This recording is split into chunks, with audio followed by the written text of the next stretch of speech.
spread into western Scotland, but for a good chunk of the country, it'll be a dry and a bright day once we've lost the morning mist and fog, but some heavy showers across the southeast. Temperatures here could reach 12 Celsius for most, 10 or 11 degrees. The wind's fairly light, though, so probably feeling a touch warmer than today. A touch of frost returns, though, on Tuesday night into Wednesday morning. And Wednesday looking fairly grey again in eastern areas with a few light showers possible. And many western areas dry and bright with some decent spells of sunshine. Temperatures, again, where it's grey, 8 or 9, with a bit of sunshine, 11 or 12. Looks like things are heating up. Boxed boilers, sponsors of weather on GB News.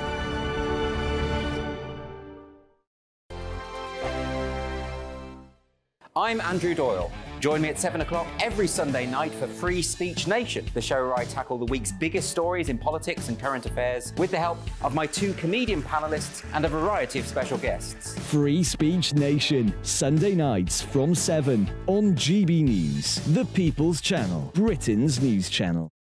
Your weekend starts here with Friday Night Live with me, Mark Dolan, 8 till 9 on GB News. Big stories, big guests and big laughs as we get you ready for a cracking weekend. That's Friday Night Live with Mark Dolan. Fridays 8 till 9 on GB News. Bring your own drinks. The admission's free. Good afternoon, Britain. Good afternoon, Britain. Join us, Tom and Emily, To find out what's happening in the heart of Westminster. and why it matters to you. Weekdays from midday, we bring you the most compelling stories from across the United Kingdom. And from your doorstep to our inbox, That's right, we want to hear from you, GB News. Britain's news channel.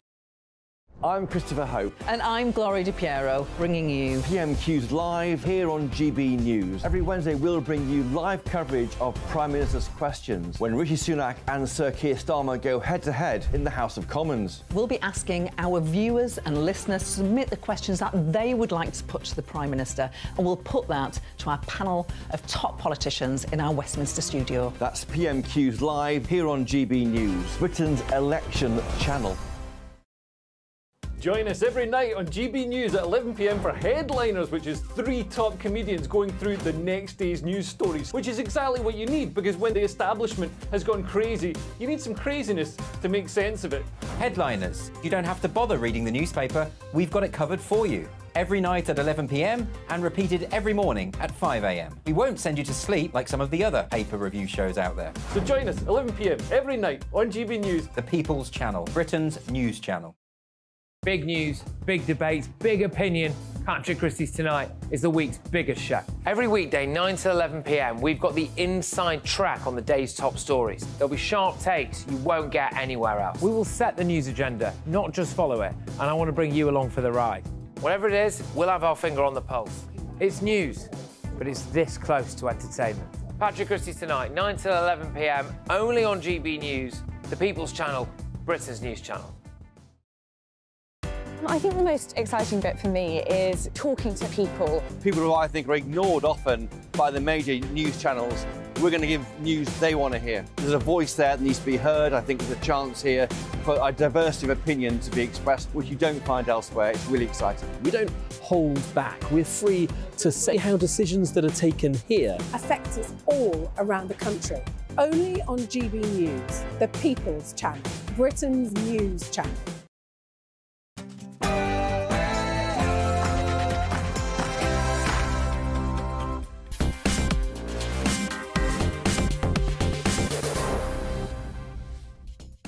Good evening. Ofcom have decided that myself and this programme are now under investigation. I'll tell you why in a moment and what my response is. George Galloway enters the House of Commons after a very, very sectarian vote in Rochdale. I ask, is this a dark day for Parliament?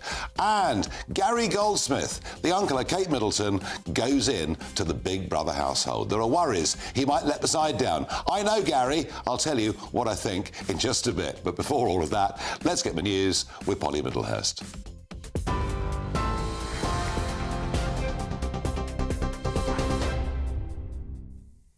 Nigel, thank you and good evening to you. Well, let's start this bulletin with some breaking news. We can tell you that our record 385 migrants crossed the English Channel today. That is the largest number on a single day so far this year. And GB News understands a 7th small boat crossed into UK waters this evening. It was carrying 49 more migrants. It follows 6 other boats from earlier on today, which were carrying 336 people. They were intercepted by Border Force earlier on today. Well, the other main news today is that the government has suffered a defeat, a third defeat indeed, to its flagship immigration policy, the Rwanda Bill, in the House of Lords this evening. Peers voted by 277 votes to 167 in favour of a monitoring mechanism which would ensure safeguards in the bill will be fully implemented. If you're watching us on TV, you can see these live pictures coming to us from the upper chamber now. There is, we believe, another session this evening where there'll be a vote, possibly 2 more votes. And it comes a day after 2 earlier defeats where the Lords backed motions making sure the bill is fully compliant with the law. Those actually were earlier on today. So far, nearly 50 amendments have been put forward on this bill, with more being voted on, as I said, this evening and we believe again on Wednesday. We'll keep you up to date on those. The Chancellor, Jeremy Hunt, has said today he wants to move the UK to being a low-tax economy, but will only do so in a responsible way. Jeremy Hunt made the comments while visiting a new digital engineering plant in Wiltshire, where he also announced a £360 million funding boost for manufacturing. Income tax has reached a historic high, and while he's promised some cuts, the Chancellor has been trying to manage expectations ahead of a budget on Wednesday. And the newly elected Rochdale MP, George Galloway, has been sworn into Parliament today. The Workers' Almighty God, that I will be. The Workers' Party of Britain leader pledging allegiance to the King as part of that ceremony. Mr Galloway won last week's by-election by more than 5,500 votes, and speaking today he said, "It is my job to make sure Rochdale is great again." And in the United States, Donald Trump has cleared another hurdle in his bid for the US presidency after the Supreme Court victory for him there. The ruling meant the Republican candidate will now appear on the ballot in Tuesday's Colorado primary. The justices in that state unanimously reversing a decision by Colorado to exclude him from the ballot following accusations about the Capitol riots in 2021. Speaking in Palm Beach, Florida, Donald Trump thanked the Supreme Court. Essentially, you cannot take somebody out of a race because an opponent would like to have it that way. The voters can take the person out of the race very quickly, but a court shouldn't be doing that, and the Supreme Court saw that very well. And I really do believe that will be a unifying factor, because while most states were thrilled to have me, there were some that didn't, and they didn't want that for political reasons. They didn't want that because of poll numbers, because the poll numbers are very good. We're beating President Biden in almost every poll. Donald Trump speaking after that US Supreme Court decision. Well, that's the latest news. For the latest stories, do sign up for GB News Alerts. Scan the QR code on your screen or go to gbnews.com/alerts.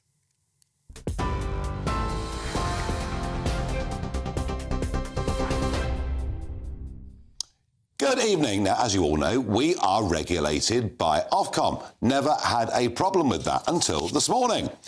And a press release comes out from Ofcom saying whether Farage, GB News, or Jake Berry, Talk TV, broke due impartiality rules and rules preventing politicians acting as news presenters. That is their latest investigation. Now, I'm going to respond to that by saying this.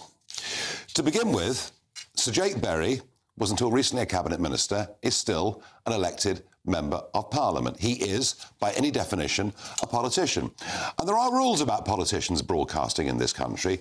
They cannot broadcast on breaking news stories, but they're perfectly free to do commentary and debate. So I'm being classed in with Jake Berry. But here's the point. I've not held elected office now for 3 years. I'm not a candidate for any party. I may be honorary president of Reform, but I have no executive or fiduciary responsibility at all. I'm not an activist. I haven't been, I mean, I wanted to in some ways, but I haven't been up at the by-elections. I haven't been doing press conferences. I am not a politician. Even I'm a celebrity. Get Me Out of Here, the biggest TV show in Britain, had up there ex-politician and GB News presenter. And isn't it funny that every week There are acres of speculation in the newspapers. Will Farage return to politics? So they can't have it both ways. If the whole of the media industry that write politics and current affairs think I'm currently not in politics, Ofcom, you have got this wrong. And I would point out that tonight is the 550th episode of Farage. We have never had a single complaint upheld against this programme for due impartiality or indeed for anything else. So why now? Why 2.5 years into this job have Ofcom decided to do this? Could it be something to do with the fact there is an election this year? And perhaps there's a bit of establishment pressure being put on the regulator. I don't know, but I tell you what, folks, you want to come and pick a fight with me? I'm ready any time you like. OK, moving on from that. Well, I've been hinting for some weeks. It's very difficult. When you're broadcasting during by-elections, you're in periods of purdah, and you really can't say too much. But it's been pretty obvious to me that George Galloway was going to win the Rochdale by-election. Why? Well, of the turnout, 43% of it was a postal vote. And we've got history on this, particularly with ethnic minorities. Even those that don't speak English, they get signed up for postal votes. Those votes get harvested, and that's what the Galloway campaign was able to do. So he has won. I think that it's very bad news, because I think it is, for the first time in England, certainly in modern times, we are seeing genuine sectarian politics. People voting along the lines, not of their opinions of the world, whether they're a bit to the left or a bit to the right, but people voting on religious lines. And overwhelmingly, that vote for Galloway was a Muslim vote. Indeed, his first words were, "This is for Gaza." So what is the Workers' Party of Great Britain? I'll give you some idea. They say things like, "We defend the achievements of the USSR, China, Cuba, etc." So, I mean, you could almost say they're a communist party. But what does amuse me is, since he was elected, he has picked up some domestic issues. He wants to try and save the football club. It's been around for 130 years. It's on the verge of going bust. And George Galloway wants to make Rochdale great again. I wonder where that came from. So today he was sworn in the House of Commons. Interestingly, he chose a Bible as opposed to a Quran, and he was shown into the House by Sir Peter Bottomley, the father of the House, and by Neil Hanvey, Alba Member of Parliament for Kirkcaldy and Cowdenbeath. But I wonder, is this a dark day for British democracy? And I've known George Galloway for a few years, and you can't help it when you're with him to think this man has got an extraordinary charisma. He is an amazing speaker. He is a very, very talented political figure. And I say that not as someone that supports his views. They're the abilities that George has, and yet I think he's using them in what is going to prove to be a very, very divisive way. He's now urging Jeremy Corbyn to join him, and you can see that Starmer now has a real problem on his left. I suspect that problem won't be that big for this year's general election, but it may well be for the one that comes after that. So let me ask you, is this a dark day for Parliament and for democracy? Give me your thoughts, please. Farage on gbnews.com. Now, I'm joined in the studio by Neil Hanvey. You saw him a moment ago on your screens. Now, originally, Neil, David Davis said that he was happy to accompany George Galloway into the House. And David Davis, very fair-minded man, left or right. But what put him off was this clip. Chris Williamson is the former Labour Member of Parliament for a Derby constituency. He's one of the deputy leaders of the Workers' Party. And at about 3 o'clock in the morning, he was on GB News, and this is what he said. And I think this is quite shocking. Strong body of opinion that suggests that the Labour Party deliberately threw their man under the bus because they knew that they were on course to lose this election and lose it quite badly to George Galloway. And by throwing Chris Williamson, are you seriously suggesting Ali under the bus, as it were, that the Labour Party wanted its candidate to spout anti-Semitic words, that this was somehow an internal plot? I mean, that's just the territory of conspiracy theory and lunacy, surely. Well, no, it's not. And secondly, it wasn't anti-Semitic what he said. I mean, the theory, which is not one I subscribe to, nor does George Galloway, but it's a theory that was carried in the New York Times, no less. It's been carried by Israeli media as well. No wonder he's quite happy to sit on his hands whilst Israel is implementing a genocide in Gaza, massacring people on a daily basis. You know, they're actually killing more children every day than actually were being killed in Auschwitz. Now, Neil, I think, number one, what he's saying, Chris Williamson, is that actually the Israelis welcomed this attack in. It was their means of getting back at the Gazans. And, I mean, any comparison with Auschwitz is surely beyond the pale. I know you're a reasonable-minded man. I know you believe in free, open debate with people regardless of opinions. And, hey, you've been on this show, we agree on things, we disagree on things. Absolutely. And you are very fair-minded and a Democrat in that sense. But there are some elements, surely, of this Workers' Party of Great Britain that you must find very difficult. The responsibility that I carried out today was to bring in a new member. That is, I believe, a responsibility that should not be. I don't believe in deplatforming people. I don't believe in shutting down freedom of speech at all. And so what you can't associate is the wider political dimension with that responsibility to welcome a new member to the House, because to refuse to do that, in my view, is discourtesy under parliamentary rules. I think it's churlish to behave in that way. And it's also, most importantly, an insult and an affront to the electorate that returned that member. Now, whether I agree with members from across the House, and there are some members in the Conservative benches that I agree with on certain issues, and there are members in the SNP with which I disagree vociferously around. However, the basic respect for open debate and freedom of speech is a fundamental right, and I don't believe that anyone in the House should refuse the people who elected Mr Galloway the right to take up his seat. I get that. That's a simple principle. No, I get that, and you've explained that very clearly. Yeah. Just to one or two of the issues. We've seen sectarian politics in Northern Ireland for decades and how horrendous it can be.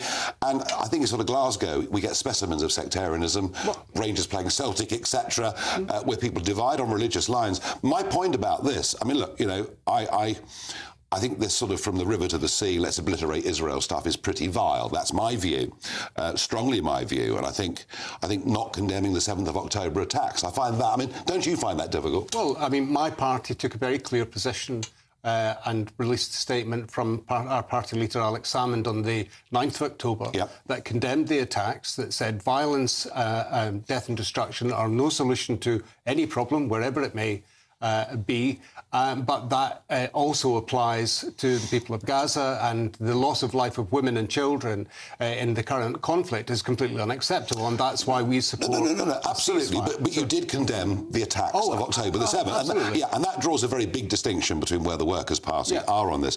My concern, Neil, is this, that, we have a Muslim population across the United Kingdom that has expanded by 44% over the course of the last 10 years. It is now a significant number of people. And whilst not all of them are going to vote for George Galloway and his party, clearly, since this conflict, and perhaps brewing before, a significant number are. What I am bemoaning is that what we saw today was a rebirth. It's happened before in history, but a rebirth of religious sectarianism, and that I find disturbing. I take a different view to the one that you've just set out there, and I've heard that view advanced by yourself previously. My background, I was born in Northern Ireland. I was born in Belfast. I spent my early years in Ireland. I know the damage that sectarianism does firsthand. I remember what that was like living there, and thankfully my parents took the decision to move to Scotland, and that's why Scotland is now my home.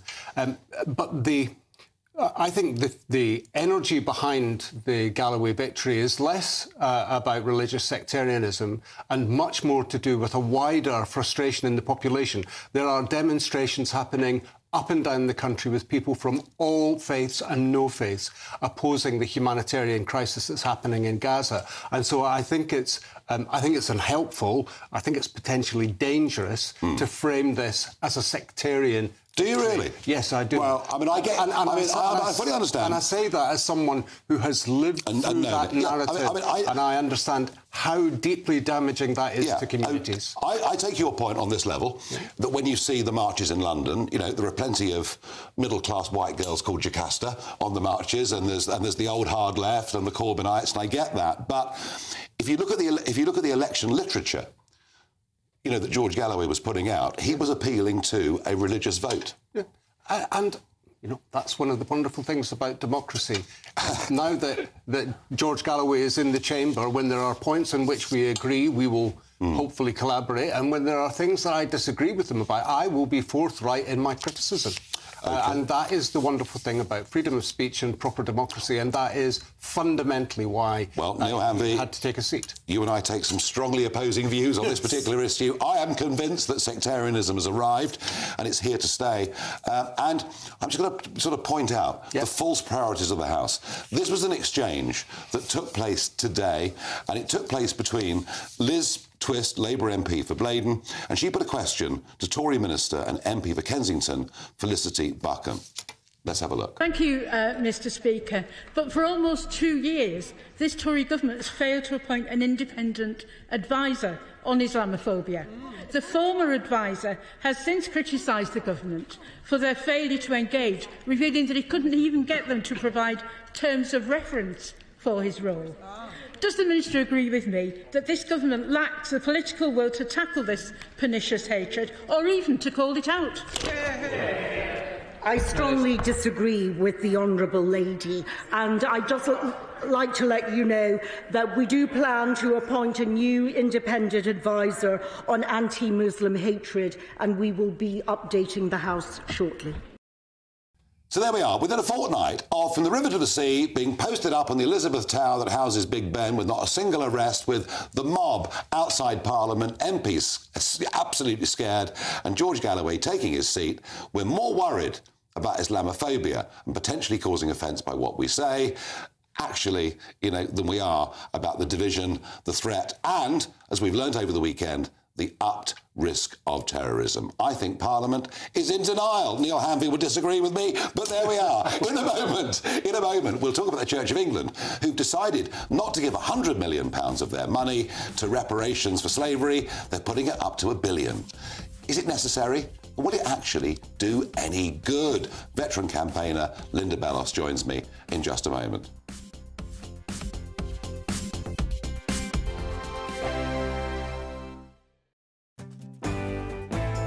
I'm Jacob Rees-Mogg, and this is GB News, Britain's news channel. Sir Jacob Rees-Mogg's State of the Nation, Monday to Thursday from 8 p.m. You're now in exile. I imagine it wouldn't be safe for you to go back to Russia. Can I ask you if you feel safe personally, and what do you think can be done to remove Putin, or is he going to be there for as long as he wants? I think that is, of course, fundamental question. It is there should be pressure inside Russia and outside. Inside Russia right now, it's impossible because Putin put all leaders in jail, and some of us just abroad. You know, just two were already killed. Mr. Nemtsov, Boris Nemtsov, my friend, my collaborator on my party, was killed on the walls on Kremlin. Alexei Navalny was killed in jail and in the camp. And that is, the people live in fear to identify themselves as protesters, to identify themselves as against Putin's regime, etc. That's why today there is no chance for opposition to rise inside Russia. But outside, of course, this war against Ukraine, that is the fundamental issue for all foreign leaders. And in fact, just support of Ukraine and not to let Putin to destroy Ukraine, to defeat Ukraine. That is an important issue, because just Ukraine, that's not just in Ukraine, war in Ukraine. Ukraine just fighting for their territorial integrity, but fighting for the whole European countries, because after Ukraine, other countries could appear, other subject of aggression could be, and Putin easily could try to test Article 5 of NATO Charter. It could be one of the small countries of Baltic states. Join us every night on GB News at 11 p.m. for Headliners, which is 3 top comedians going through the next day's news stories, which is exactly what you need, because when the establishment has gone crazy, you need some craziness to make sense of it. So join us 11 p.m. every night on GB News, the People's Channel, Britain's news channel. Every Sunday from 11, join Michael Portillo. There will be topical discussion, looking at the week before and the week to come. So kick back and relax at 11 a.m. on Sundays on GB News with me, Michael Portillo. GB News, the People's Channel, Britain's news channel. I'm Andrew Doyle. Join me at 7 o'clock every Sunday night for Free Speech Nation, the show where I tackle the week's biggest stories in politics and current affairs with the help of my 2 comedian panellists and a variety of special guests. Free Speech Nation, Sunday nights from 7 on GB News, the People's Channel, Britain's news channel.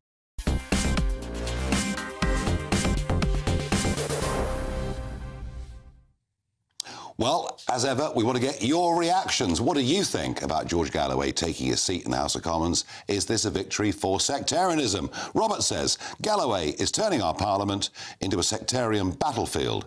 The only good thing with him is that he will rock Starmer's boat. Christopher says, how dare the unelected Sunak slam the democratic mandate of Rochdale. He has no idea how much he is resented for being an unelected PM. And Marianne says, when a by-election is won on a foreign and sectarian issue, and not because of the needs of the people of Rochdale, it is indeed a dark day in politics. And we always want to get your point of view. We are the People's Channel, and as you know, we go out. I've done over 45 visits out around the country with live audiences, and I shall be going with Michelle Dewberry this Wednesday evening. It'll be a live show from 6 till 8 p.m. We'll be in the seaside town of Whitehaven in Cumbria. We've got a few tickets left. If you want to come along, because it's budget day, and I want to go to Cumbria and ask, when you've heard Jeremy Hunt's budget, whether you feel better off or worse off at the end of it. If you want to come for that 2-hour special, Michelle Dewberry and myself, be in the audience, ask questions, take part, all you need to do is go to gbnews.com, and we always have a full house at these events. So if you want to come, you had better hurry. Now, the Church of England had made a decision already that it was going to put about £100 million into a fund for reparations for slavery. The reason is that if you go back 250 years, in fact nearly 300 actually, the Church of England were investors in the South Sea Company, a company involved with slavery. But now, after a report with the Church Commissioners, they've decided to up this to £1 billion. Is there any upper ceiling on this? Will it in fact do any good? And does it make sense for us to apologise for what people did many generations ago? Well, somebody with a very strong view on this is Linda Bellos, OBE, former leader of Lambeth Council and former treasurer of the African reparation movement in the UK. Linda, you've been a campaigner on this issue for a very long time. I just wonder, is it right that we should feel guilt for what happened a long time ago? Responsibility, we collectively, myself included, we have benefited. But the thing I want to challenge you about is the history. I've got in front of me copies of letters that I and Bernie Grant, the late, wonderful, great Bernie Grant MP, we wrote to all kinds of statutory bodies in 1995 on this subject.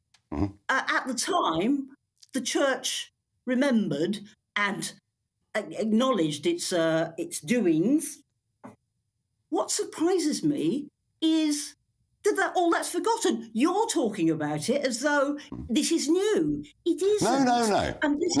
No, I'm not. No, I'm not. No, I said you've been a long time campaigner on this, and I, you know, whether you're right or not, you know, you've been on this journey for a long time, Linda. Yes, I have. But the point is, the Guardian hasn't. All the press I've heard today seems to have forgotten the role of the Africa reparations movement in UK and in America in the 1990s. And it's annoying to me that Black history keeps being forgotten. So possibly another 20 years, somebody will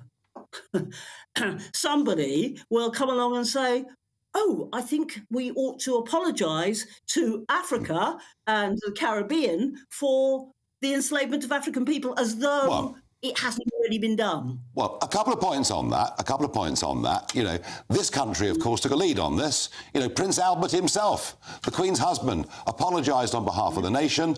We then, of course, through the Royal Naval Squadron, spent decades, vast amounts of money, the death of over 1,500 sailors. When we teach people in Britain about the history of slavery, we should also teach them that this country was the first civilised country to get rid of slavery and actually to spend decades trying to drive it out. It's important to teach that too, isn't it? It is, but bear in mind that millions of pounds were given to the slave owners by the British state in the 1800s to deal with the fact that they were no longer going to benefit from slavery. So Britain played a role, but what it did do was not a penny to those enslaved African people, but the slave owners benefited. Now, but it did pay money. But it did pay money, Linda. It did pay money to people, to Africans who themselves were kidnapping and selling the slaves to the British. I mean, let's face it, there is some African responsibility in this too, isn't there, historically? Of course there is. Yeah. I'm not... Listen, for me, this is not a black-white issue in which white people are in the wrong and black people are all wonderful. I'm not suggesting that. We're talking about sovereign states. We're talking about economic institutions. We're talking about a whole host of cultural and political and economic issues that still arise from as a consequence of the enslavement of African people. And of course, I mean, even looking at American politics, the role that slavery had in that needs to be acknowledged, needs to be recognised, not about guilt, and it's not about money, but it is historical facts that we know all of us need to benefit from. All right, listen. As long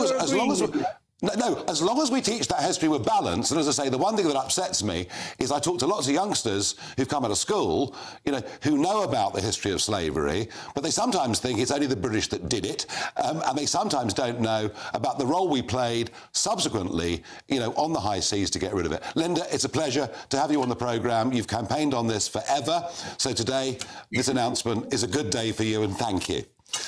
Interesting. Thank you. That was interesting, I must say. That was interesting. You see, that's the point about open, free, democratic debate. You can talk to people that you might fundamentally disagree with on a whole host of policies, but actually find some form of agreement. Now, Kamala Harris, yes, you know, the Vice President of the USA, the one that we virtually never hear anything from at all, yeah, she is now stepping up and talking about Gaza, demanding an immediate ceasefire. What is going on? I'll tell you in just a moment.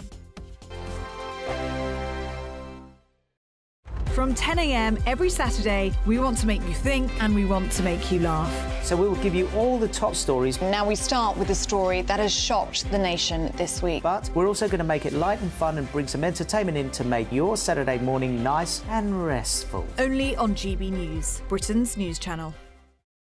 Nana Queer, weekends from 3 p.m. Sadiq Khan, 6.3 million on a virtue signal, loading lines. Why is he spending the people's money in this way?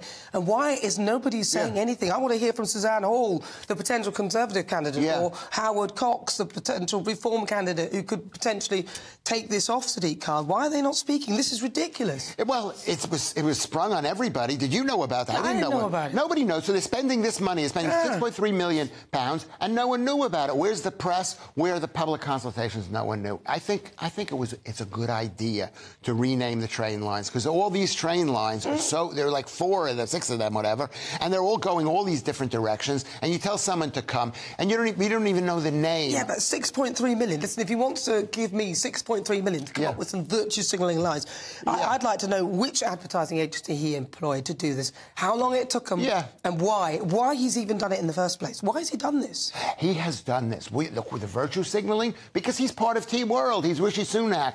It's this whole concept is every inclusiveness. There is no country. Nobody's English. Our own history is bad. Not my history, but whatever. The English history is bad. And it's a denial of history. It's Orwellian or something. Yeah. Not that I know I think it's an absolute absurdity that Sadiq Khan should be doing that. He's got a knife crime epidemic, a crime epidemic, people stealing watches off people walking down the street. Yes. You've got the burglary at an all-time high. London, a lot of people are put off by it. And this is what he spent £6.3 million on. This could have been a bit to speak as to why. He doesn't need to speak. People need to speak out and say, well, why didn't we know about this? But the idea, can I say something to you, Nana? The idea is right. It's like, for example, take the Northern Line. You know, there are 6 Northern Lines. 6 Northern Lines. 6 different Northern Lines, maybe more now, because one goes from Mill Hill East to Mill Hill. This was the Overground he was...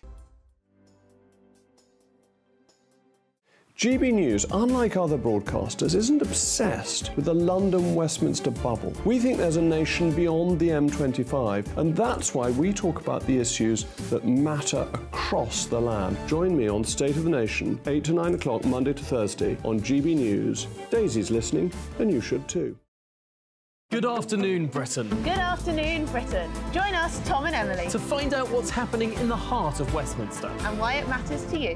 Weekdays from midday, we bring you the most compelling stories from across the United Kingdom. And from your doorstep to our inbox. That's right, we want to hear from you. GB News, Britain's news channel.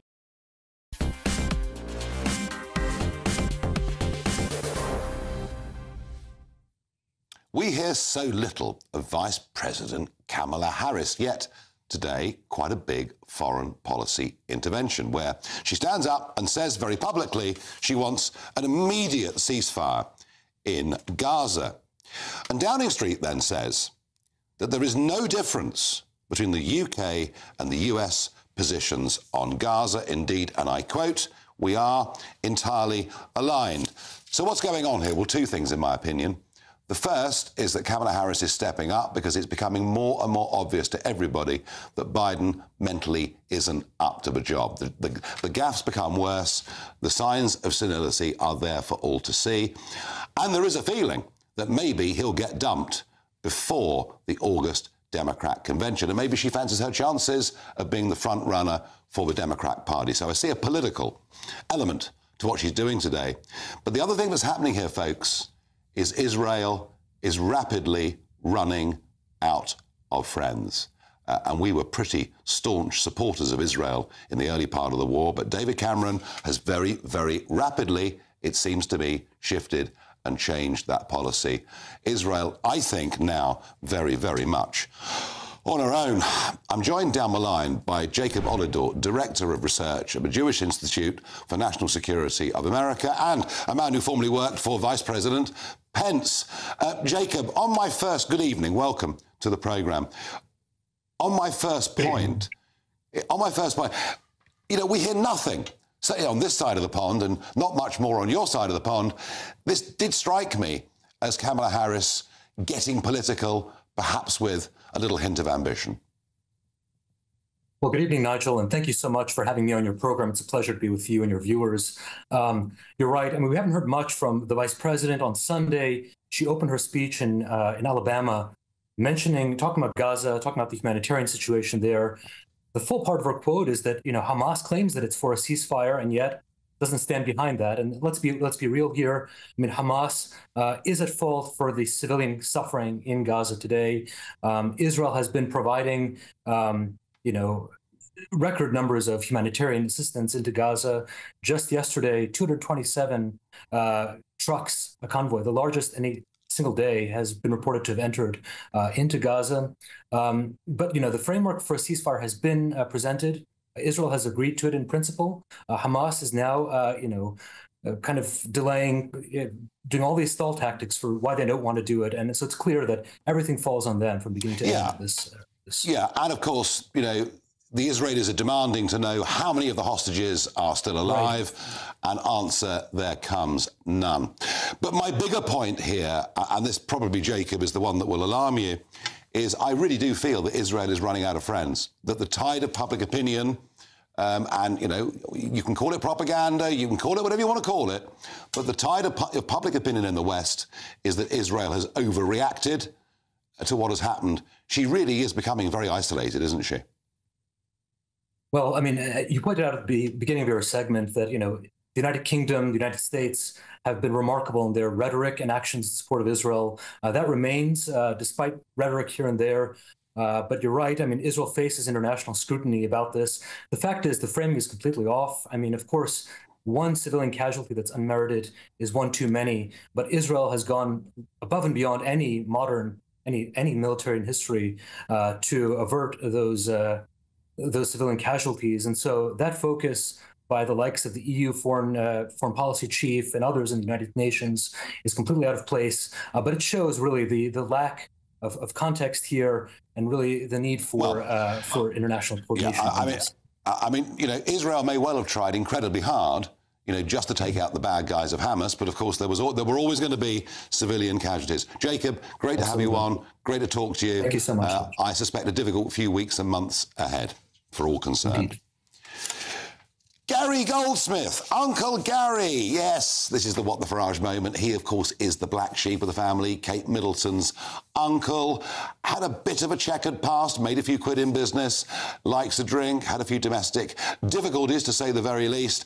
And he's going in to the big brother household. And, of course, everyone's worried he'll spill the beans about what is wrong with Kate, and apparently the family have given him a severe dressing down, as if to say, you can't trust Uncle Gary. Well, I'll tell you something, actually, I know Gary socially. I've known him for quite a few years. I can promise you, he's never said an indiscreet word out of place about his family, their marriage into the royal family, whatsoever. And I'm sure in that big brother household, I think you'll find he's going to be hilarious and not let the side down. Gary, don't let me down, please. Now, a service of thanksgiving today just over the road in Westminster Abbey, because it is 200 years since the RNLI was established, and it now, remarkably, has 238 lifeboats around the United Kingdom. And, of course, the newer departure, it now has 240 beaches on which it has lifeguards. And given the explosion of interest in North Devon, North Cornwall, places like that for bodyboarding, surfing, you know, these RNLI lifeguards are very, very welcome indeed. Now, this is a charity that I've supported from a very, very early age. Those that know me know, and I love nothing more than a day out at sea.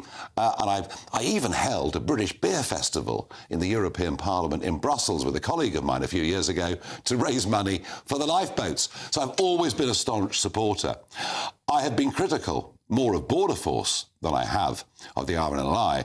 They've been making the lifeboats and the volunteer crews do a job of Border Force. And that has made me unhappy. But there is some unhappiness now within the organisation, a feeling that it's become more corporatised, a feeling that it's become more woke.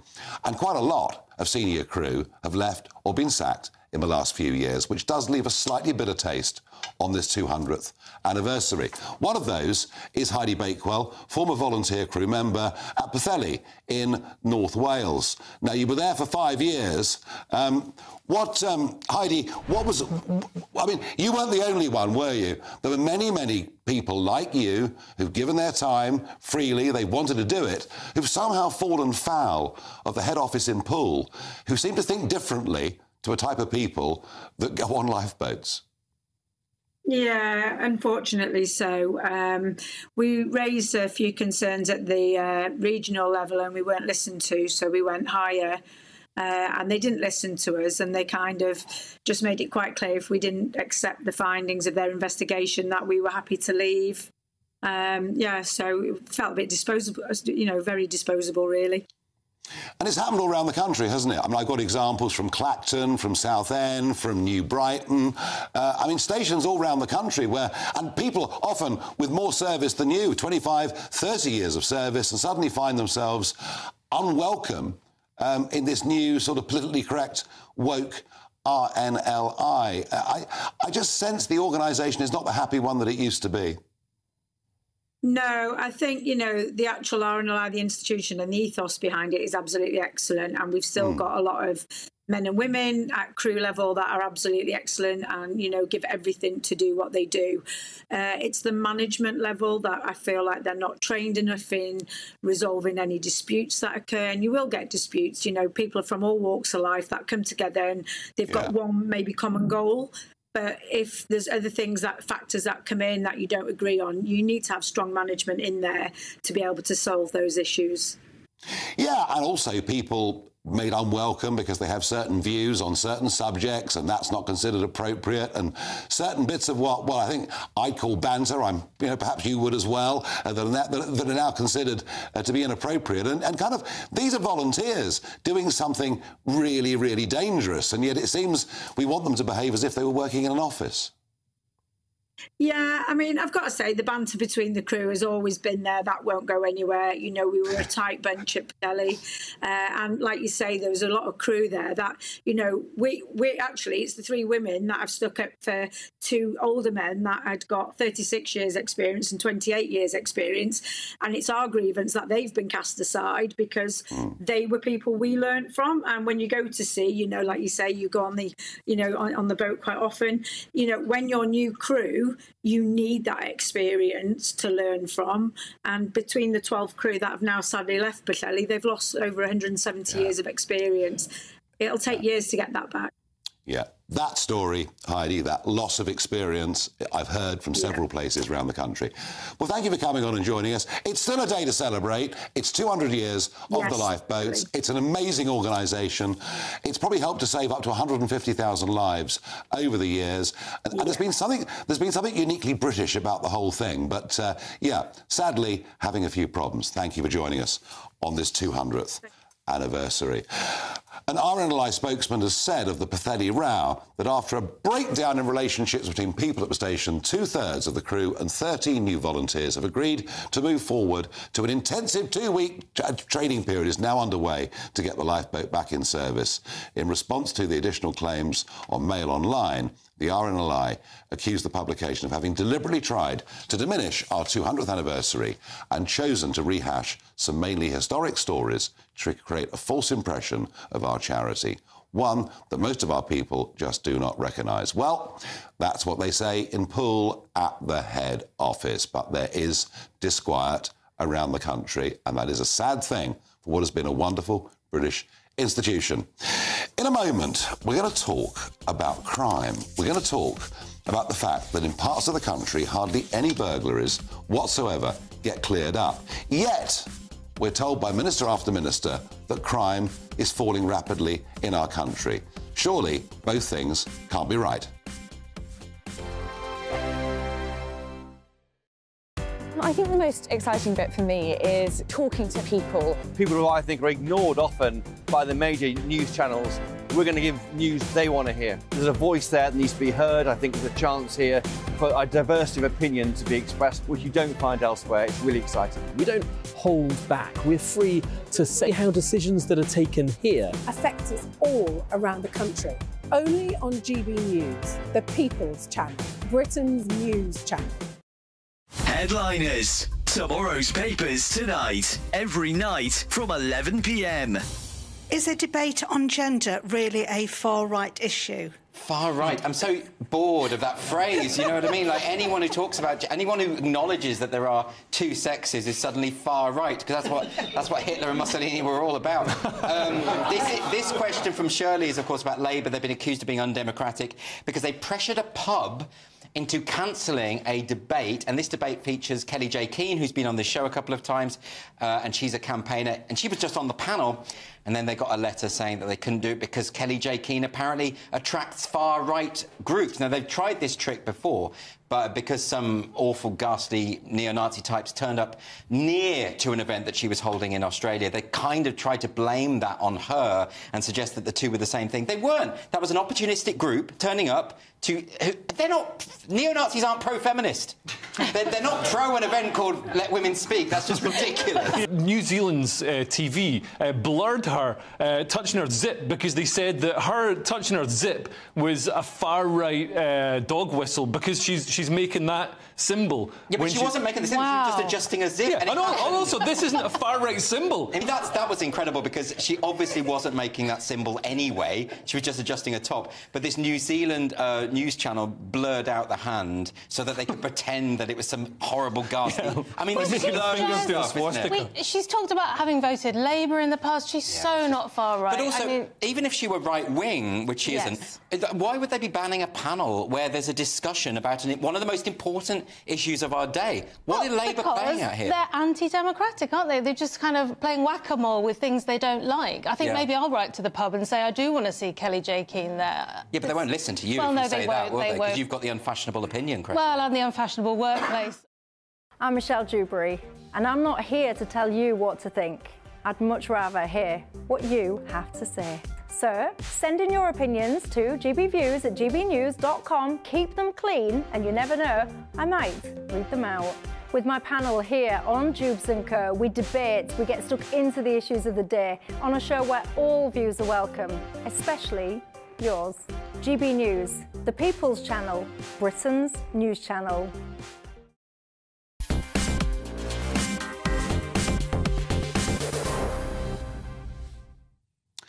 So there was a big commitment, a big promise from the police a couple of years ago, because people were saying, my house gets burgled, I'm in great distress, and the police don't even visit.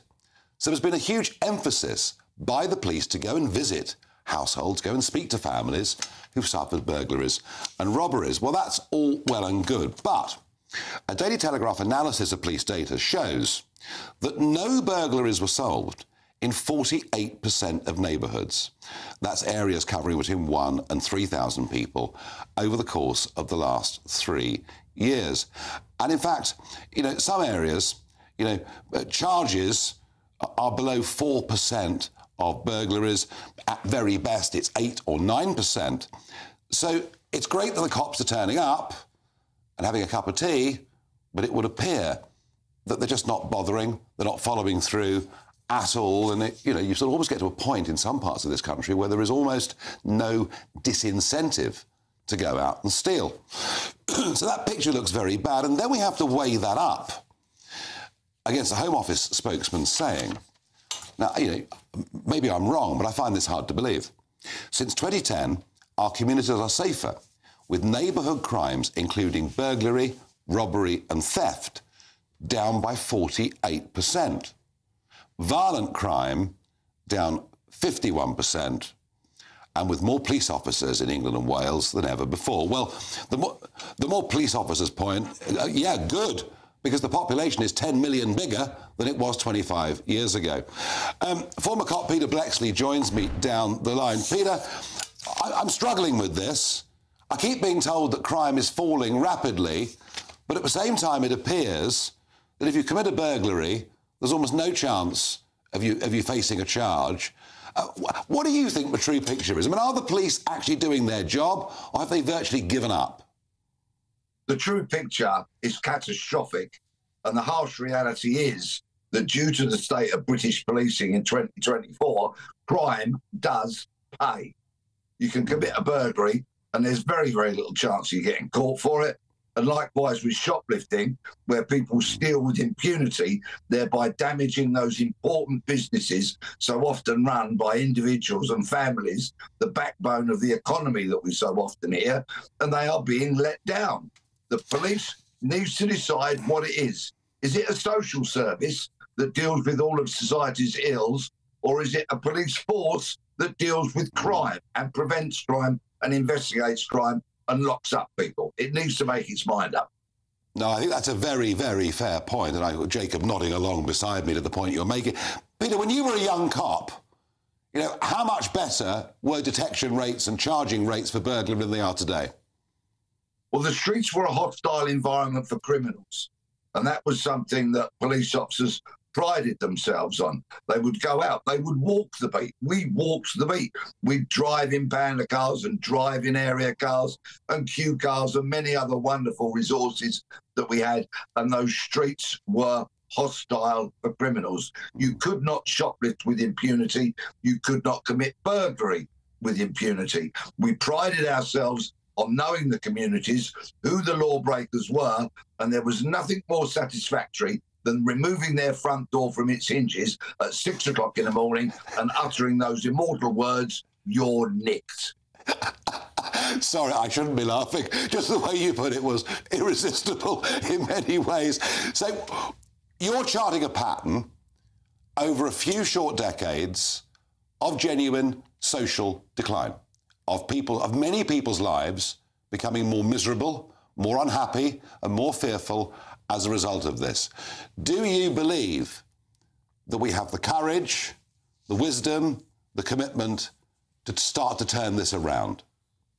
No, because the Oxbridge-educated elite that occupy the corridors of power, of policing power, that is, and all their other degrees from the other universities that have climbed that greasy pole in the last 20 years or so are fixated on the wokey and the fluffy and the liberal and all that kind of nonsense, which is serving communities so badly. Until we have policing power that is from people that understand what communities want, and I don't mean about pandering to every individual minority community there is, an utter obsession of modern policing and a complete waste of time, because crimes happen to every community, every single community, regardless of faith, colour, creed, sexuality and much more.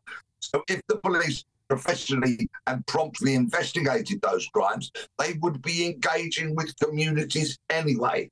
And from there would become respect, which has disappeared, and then maybe some kind of trust. But the whole policing intelligentsia sitting there at the top with their gongs, with their gold-plated pensions when they retire, need to completely change their attitudes. Peter Bleksley, you couldn't have put it more plainly, more straightforwardly, and I'm sure there'll be people at home actually cheering, literally cheering what you've just said. Thank you for joining me. Well, I think Peter put his finger on it. What's wrecking this country are the sort of chaps that go to the very top public schools, Oxford universities, reach the top in, politics or their professions, and then get gongs. Sir Jacob Rees-Mogg. He didn't mention public schools. He only mentioned Oxford. I did. You did. No. And Dulwich is a pretty top public school. I know. PG Woodhouse and all that. Now, Sir Jacob.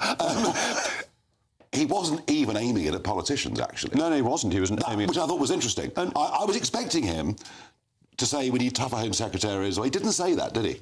No, the politicians want policing to be done properly. They've provided extra police in recent years. But what are the police actually doing? Why aren't they policing these mobs properly? Why aren't they pounding the beat? Why aren't they attending to shoplifting? And it seems that there is a vast bureaucracy that doesn't actually get on with things. And this is worrying, because you say that crime is going down. Up to a point, Lord Copper, because once you get on to financial crime and to online crime, fraud, it's going rocketing up, and the police can't do anything about it. They don't even try. No. I mean, I take this up for constituents, and there's a telephone number you can ring, and nothing happens. A lot of other crime just doesn't get reported. People think, well, if I report it, it'll damage my insurance premium. No, I thought Peter put it absolutely beautifully. Jacob, what have we got tonight? What are we going to do? What is the consequence of George Galloway's election result? Because I think it's very important. I think it's important for the Labour Party and it's important for the country. And it shows the mistake of the Labour Party in producing a coalition of minorities, because eventually you find that one of those minorities tries to upset the apple cart. Galloway's appealed to it. Will other Labour figures follow suit? Yeah, I mean, he's already begging Corbyn to join him and to form a big sort of socialist alliance, and I don't think it'll hurt them too much at this election, but at the one afterwards, I think it really, really could. Jacob will be there in just a moment. I'm done for now. Back with you here in London tomorrow, but of course, up in Cumbria on Wednesday, gbnews.com, if you want to join me live there. See you tomorrow. Looks like things are heating up. Boxed boilers, sponsors of weather on GB News. Evening, welcome along to your latest weather update from the Met Office for GB News. Bit of fog forming overnight, wet weather's pushing its way northwards, and then tomorrow, well, a few showers, but for many it's going to be a fine day. Far from fine out there this evening though. Low pressure has been moving in, bringing some wet weather across the southwest, and these weather fronts continue to track north overnight. Nothing too heavy for most, but a damp, dank kind of night as it turns quite misty and murky.